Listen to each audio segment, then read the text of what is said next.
Šodien Šlesaru SKDS aptaujā 25% rīdznieku atzīst par labāko Rīgas mēra amata kandidātu, kamēr pašreizējo mēru Ķirsi atbalsta tikai 9%. Vairāk nekā 90% rīdznieku neapmierina tas, kas notiek Rīgā. Ķirša varai ir jāaiziet prom. Cilvēki šodien meklē risinājumu, un risinājums ir Šlesars. Aicinu atbalstīt mani, Aināru Šlesaru, kā nākamo Rīgas mēru.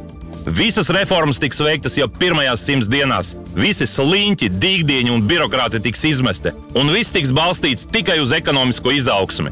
Es aicinu nebalsot 25. gada jūnija pašvaldību vēlēšanās par nevienu no esošajām Rīgas varas partijām, kuras ir nodrošinājušas Rīgai tikai stagnāciju. Rīgai ir jānodrošina strauja ekonomiskā izaugsme, lai apsteigtu vismaz Tallinu un Viļņu. Rīgai ir jākļūst par bagātu un attīstītu pilsētu, kura palīdzēs arī visai Latvijai kļūt par bagātu valsti. Pacelsim Rīgu, pacelsim Latviju. Ainārs Šlesars.